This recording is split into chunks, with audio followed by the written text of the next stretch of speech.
morning to all. Today, in our today's sessions, we want to learn about aerial life. So here, we are seeing about movement in animals. In that already we have seen about human beings, reptiles, even aquatic animals also over.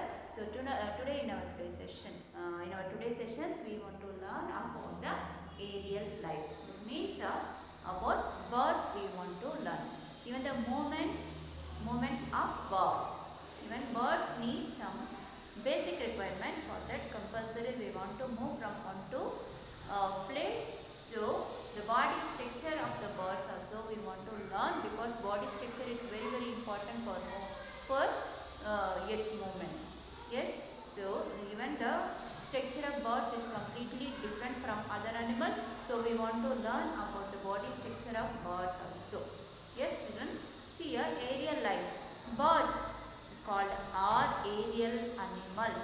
Birds are aerial animals and have adapted themselves to fly in the air. See here, birds, we know that most of the times, majority of the times they spending in the air. Yes.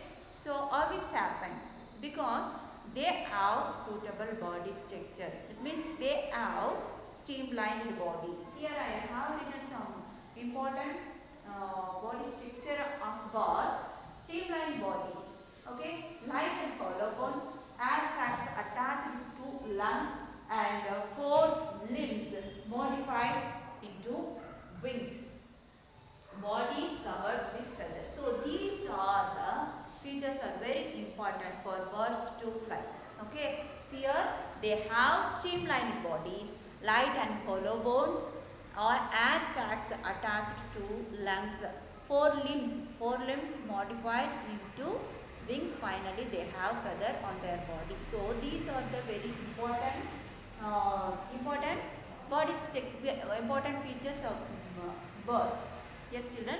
So with the help of this, they can fly. So because of that, they can spend majority of the time in the air. Yes, children. See here, all these features, listen, all these features make the body of the birds suitable to fly. Okay. See here, we know different kinds of birds. And one main questions we can raise. So all the birds, it can fly or can't fly. So we can raise the questions. You can say that all of the birds it can fly. No, it is not possible. See here, apart from some few birds it can't fly, because their body structure like that. Yes, all the birds I told you spend most of the time in the air because of their body structure. Yes, children. Okay. See here, some birds, they have long leg, long long hind limbs. Okay. Yes, children. See here example. You can say there are birds with long hind limbs. Yes, long hind limbs. Why means the hind limbs they can used to run fast, running very fast. So with the help of the hind limbs, they can run very fast, very fast, but they can't fly.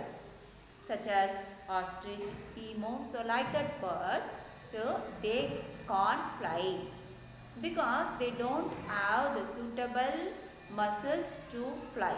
Yes, children. See here, and they do not fly because of their heavy body structure. So they are called flightless birds. Flightless bird.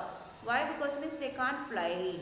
That is the reason they can't fly. So that's why they are called flightless bird. So example they are given ostrich, emu, penguin, and so these are the birds they can't fly. Okay, children. So next, see here we can see some birds like owls. So they want to search. They want to move from one to another place to search food. Okay, to search food. Some example owl. So only during the night time it can come outside to why means to search food. Yes, children. So during the night time, especially most owls are the nocturnal. Why? Because means nocturnal. Why is called like that means they can come only during the night times to search the food. Yes, so that's why owls are called like that. See are actively hunting their prey in darkness only. Okay, they are hunting their prey in darkness. So that's why these birds, that means owls, are called nocturnal animals. Some animals they can search food during the daytime only. Yes, children. So here the animals which are active during the daytime are known as diurnal animal. So both. Okay. So some animals, some birds, it can actively search their food during the night time, as well as some birds it can search their food during the daytime only. So okay, according to that we can make them into groups like nocturnal, diurnalisms. Okay, children. Next, some birds fly with the help of the wings. Already you know that. Yes. So without wings they cannot fly. Yes, children. So birds fly with the help of the wings, which are modified forelimbs. Listen, here even we human beings also having four limbs. Yes, four limbs. Two forelimbs and two hind limbs. So two forelimbs we are using to hold the things. Two hind limbs, with the help of the hind limbs we can walk or run. But here birds fly with the help of the wings, which are modified forelimbs. Their tail helps to changing the direction while flying. Yes, even while flying they want to change their directions. Yes, children. So already we have seen about fish. Even fish also having the same like body structure. So with the help of that they can change their directions while swimming. So as well as even the birds also want to change their directions while flying. Yes, children. So on the land, okay. So so with the help of the tail they can change their direction while flying, as well as on the land. Okay, on the land birds move with their hind limbs. Okay, so fly with the help of the wings. It can fly. Birds, it can fly with the help of the wings, and they can walk. Okay, on the land with the help of the hind limbs. Yes, children. So you can see that.